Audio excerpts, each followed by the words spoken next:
Would you look at that? We now have tarred roads. We're in a much more sort of mountainous area, big change of scenery, and things are gonna get a lot more different real soon. So let's get this drive done and head out to the new spot in probably about 100 kilometers. So we just made the last left-hand turn for a while. And now we're heading down out of the drier arid regions to more of a sort of coastal, a little bit more livable conditions. And our main targets of this area are going to be pretty much everything, but highlights I think is going to be the Namaqualand dwarf adder, smallest adder in the world, loads of cool geckos, tons of Fossorial limbless lizards. I know you guys dig those because I do. Some chameleons would be super good, and maybe some coral snakes, since we sort of blanked on them the last sort of trip that I was on a couple days ago, whatever. But I will catch you up when I'm there. So I just spotted our first DOR for the trip, snake-wise actually. It's been super quiet. Unfortunately, that is a very dead and spectacular looking Cape Cobra.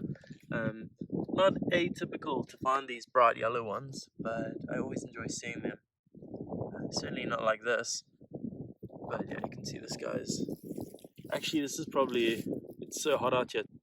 Decided to jump out of the way for a car, but like I was saying, this is probably hit late last night or even maybe earlier today. It's just been so hot here, but I'm gonna grab this chunk of cobra. You can see there's already crows flying around, so these guys are waiting to eat this. But we always chuck things off the road so other creatures don't die. What a bummer.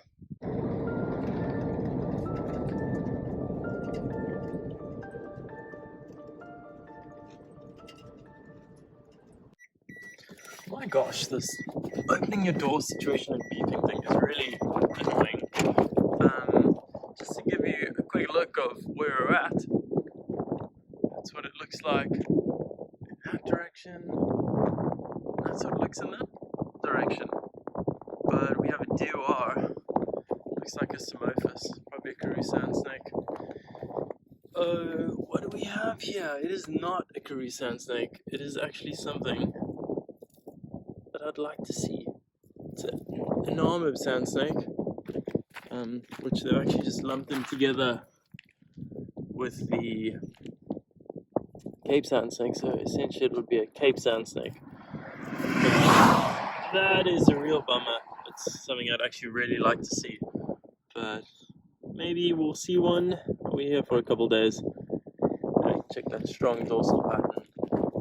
It is not that regular Karoo sand snake like I was expecting. Bit of a bummer, but things could be worse. We could be back home sitting watching TV.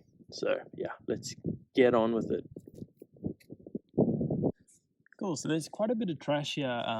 These boards and carpets are generally quite good for these Fossorials. So I'm just using a little garden rake, and we're essentially just lifting the cover, and then we're raking really lightly just through the soil, and hopefully not getting impaled by broken glass and trash that's here. Just, yeah, nothing over there. This is not looking like a good piece either. And although, like I've said countless times before, although we're sort of in a trash heap and a trash dump, we're always sort of replacing the cover and sort of putting it back, just so we can hopefully try again next time. I'm going to flip a couple more of these bits and pieces, but I'm not going to film that. Let's go have a look quick. So I just flipped over this piece of, it's like corrugated asbestos, and I saw a huge lizard duck down. So I sort of flipped it over and sort of dug him out a little bit, thinking it was a giant desert lizard, which would be quite a good find. But instead, it's just a monster of a Cape skink, which I'm not too thrilled about. Oh, sorry about that. I'm not too thrilled about. I see loads of these back in Cape Town. I saw a monster of a specimen on the way up here. But we'll get photographs of him all the same. What I did see, which I'm quite stoked about, so early on should I say, I actually saw it wriggling just amongst the soft sand here, so I just tossed the sand up here and I'll excavate him here so you guys can see. There you go. This is a Typhlosaurus. There you go. It's the actually it's not a Typhlosaurus, I'm lying to you. It is a Acontius littoralis, the dwarf striped, or the dwarf striped burrowing skink, something like that. Acontius littoralis. These are quite interesting. I mean, you'll see as soon as you put him on the sand, he'll typically put his head in there and they burrow straight away, just like that. If you lose him, here we go. Here he is again. They also come in a black form, almost a melanistic version of these. So we're gonna scratch around here for a little bit in this trash pile just here in the dunes, and see if we can't turn up a couple of good-looking fossorial animals. We're off to a good start. Acontius and Cape Skink in the bag, as they say. Another two, well, one species there at the trip. We saw a Cape Skink a little bit earlier, so let's go.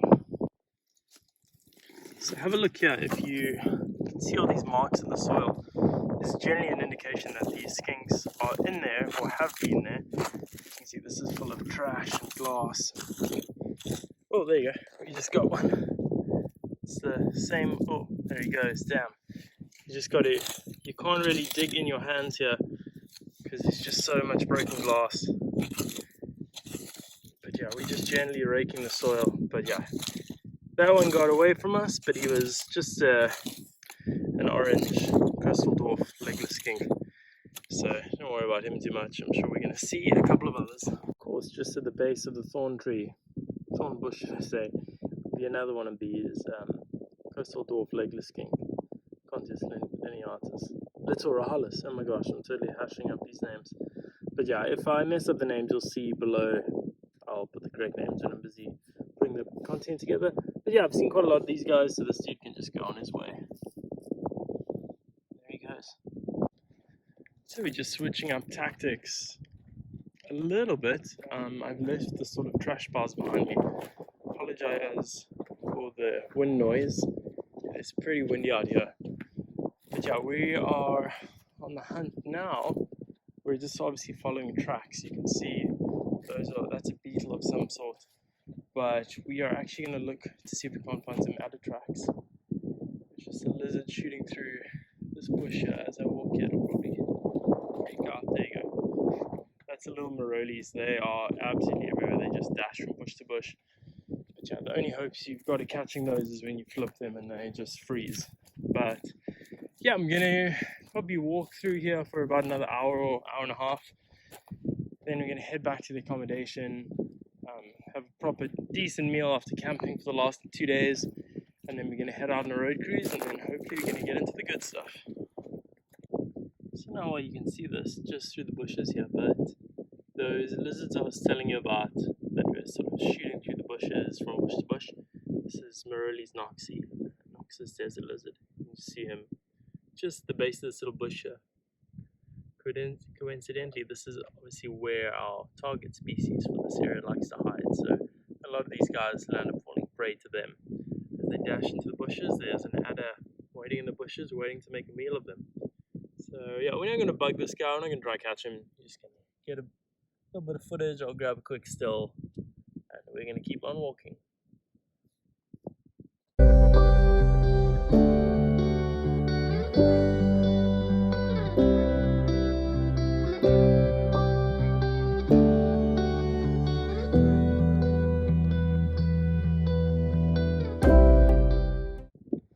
So I've been walking on the dunes here for a little while, probably about an hour and a bit, and I've been looking for this site that I found about 2 years ago. That's a better idea.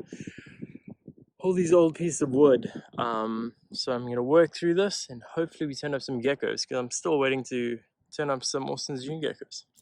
Let's get right into it. Well, that doesn't look great.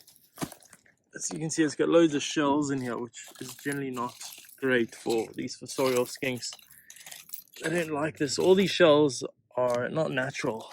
They've just been dumped here, which is no good. Let's go. This one. This is slightly better. Try to do a top-down view here. Let's just scuffle through the sand here. See, tons of rubbish, glass.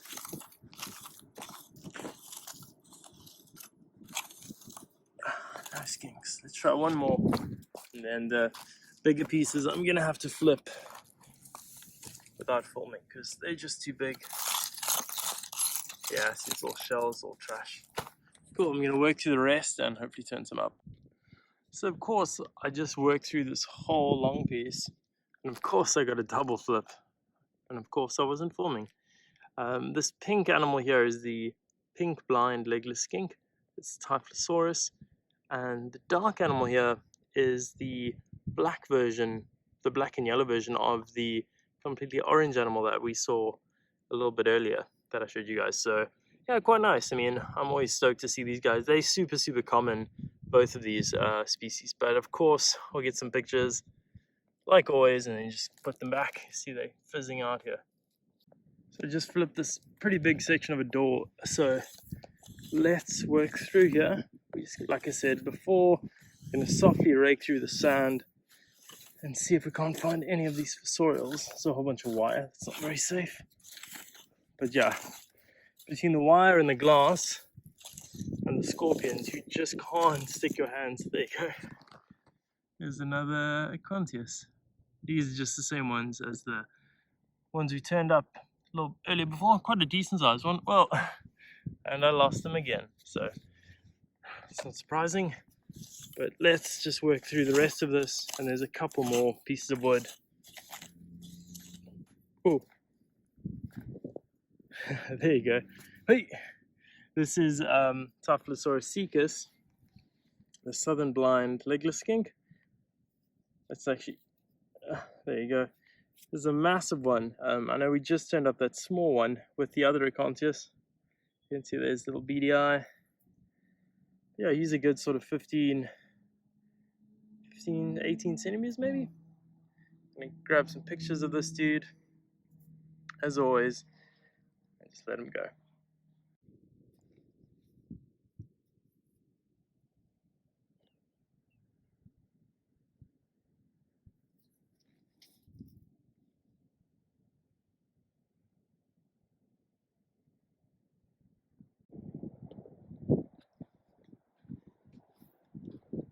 Just to give you an idea of the habitat we're sort of walking in still, just making my way back to where I came from.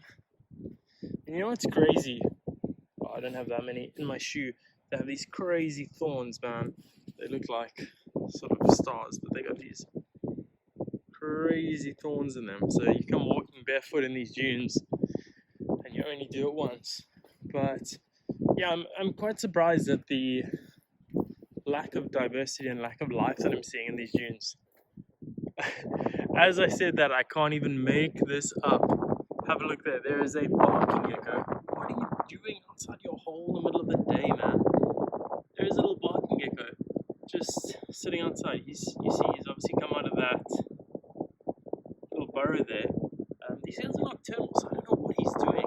But he's pretty much just hanging out. I'll see if I have a clip of him calling, but maybe just overlay it over here.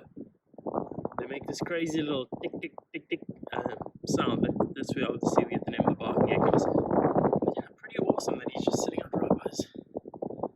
This little hole. I'm just gonna grab some in-situ quick before he disappears, and then yeah, we're just gonna carry on. I'm not gonna mess with him. We saw that one last night, so no need to disturb him. Awesome. I've never seen them out during the day like this. This is insane. But cool. That's just the common barking gecko. Well, I was just setting up my camera to get pictures. I actually spooked him and he ran straight into the path right under my foot. So I just thought I'd pick him up and show you. You can see they've got those crazy feather-like toes, like I was saying, and the ones we saw last night. These stumpy little heads, yeah, feather-like toes and fingers on all the feet. But yeah, I got a couple of photographs just before I started this video, so I'm just going to put him back right by his burrow. So it's that time of the day, or should I say it's that time of the night. We're just heading out for a bit of night cruising. Might shine a couple of rock cuts along the way. We'll see how we go, see how the night progresses. It's pretty chilly out, probably not ideal weather for road cruising, but just near my accommodation I did hear some desert rain frogs, the Braviceps macrops, calling in the distance, and on either side of this road is essentially really sandy, soft sandy dune habitat, so we might get extremely lucky and get one on the road. Other than that, I'm pretty sure we're gonna get a bunch of geckos tonight. Even if it is really quiet, we should still get geckos. Hopefully some snakes as we go a little bit further along the road, getting out of the super soft sand and getting to more of the open gravel plains. But I will keep you updated what we find. So I just stopped for our first creature of tonight and have a go. It's a little barking gecko. You can see he's got these little feather-like toes as opposed to the normal pachydaktylus we've been seeing a lot of. And yeah, they usually burrow in the soft sand. Actually, one of the few geckos that make auditory noises, hence the common name, the barking gecko. They make these sort of like tick tick tick tick, calling from their burrow. This dude, unfortunately, sitting right here in the middle of the road, is definitely gonna get hit by a car. So we're gonna just have a go. He's pretty small. We just can move him off the road before a car comes, and we're gonna carry on cruising. First herp of the night, little barking gecko. Awesome. We have a brother in the road. Let's just get out quickly and just see what he is. I'm gonna be quick. I think there's a car coming. Yeah, there is a car. What are you, brother? It's just a common giant gecko. Come and get off the road. Be gone, brother. So we just got something small here on the road. It's probably a gecko. Hopefully it's alive. Awesome. That's a little Austin's Dune gecko. Pachydaktylus austini. A Dune gecko in the middle of the concrete road, well, the tarred road, which is not the right place for him to be. These are interesting little geckos. They're actually sexually dimorphic.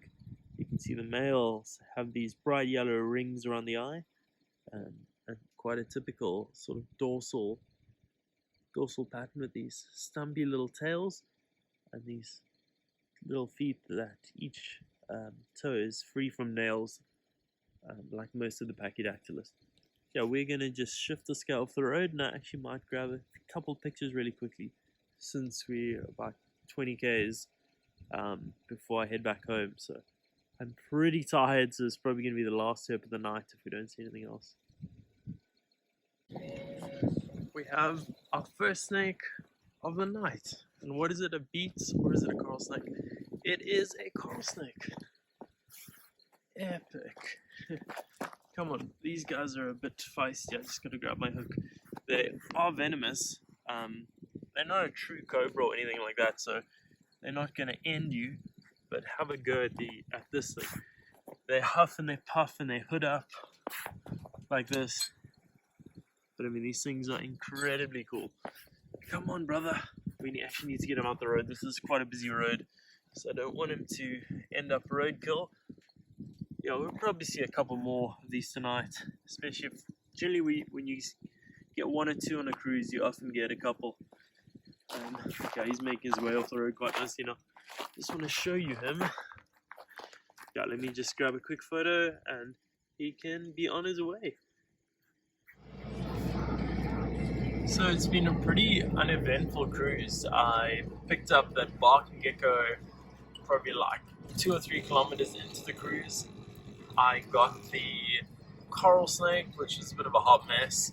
But yeah, got the coral snake, and I just passed another common giant gecko. I just couldn't stop. There was a car right behind me, so hopefully when I turn around in a couple k's, he'll still be on the road. But yeah, it's super quiet, and I've done about 75 going on 80 kilometers, which is quite a distance, especially in this area, for that little result. So hopefully on the pass back we make up for it and pick up some stuff. But yeah, I'm not too hopeful just the way things are going. But you never know with cruising. Sometimes you hit it and other times it's just completely off. So let's give it a bash on the way back. Cool, so there's a snake in the road here. I think it's dead. good look. Oh, what a bummer. Yeah, it's a dead coral snake like the one we got a little bit earlier. And unfortunately, this dude is well past his sell-by date. I'm just on a bit of a blind corner. I'm just going to quickly jump out the car, flick him off the road, and we're going to carry on. So we just finished off on the road cruising, and I just got back to my accommodation, and I was just, oh, he's escaping. I just spooked the one, but here's an Austin's Dune gecko in situ, just sitting amongst some of the foliage, which is again a male, like I said, with the orange eye sockets.